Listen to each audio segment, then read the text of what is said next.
Глубоко в лесу семья путешественников случайно наткнулась на заброшенный автобус. Было видно, что транспорт здесь уже стоит многие годы, колеса и слели, а корпус уже покрывается растительностью. С интересом они начали обходить старую машину и обратили внимание, что дверь использовалась.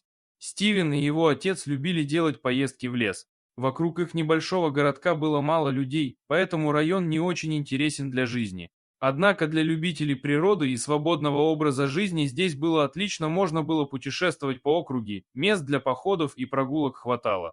Обычно они ездили на выходные с ночевкой, останавливались в небольших семейных гостиницах и приютах. В этот раз они зашли в приют, но там не оказалось свободных мест. Отец и сын решили прогуляться по окрестной лесной местности. Места были красивые, и времени было еще достаточно.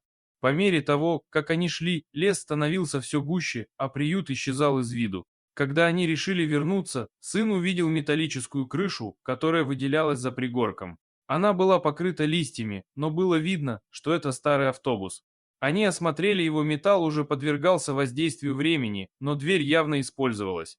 Интересуясь, они заглянули внутрь и обнаружили, что проржавевшие стенки старого автобуса превратились в уютный дом, о котором городским можно только позавидовать. Они вошли внутрь, все пространство было переделано в маленькую уютную хижину.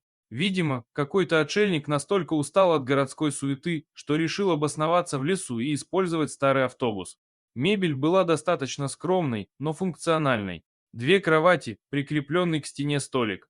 Спальная зона была бережно отгорожена от гостиной с кухней шторкой. Там даже был душ и кухня, для подачи воды использовался внешний бак. Не было электричества, но что ожидать от такого летнего убежища?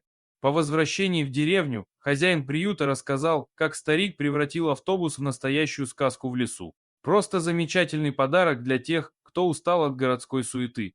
Спасибо, что посмотрели данное видео. Мы стараемся для вас, подписывайтесь на канал, там вы найдете еще много интересного.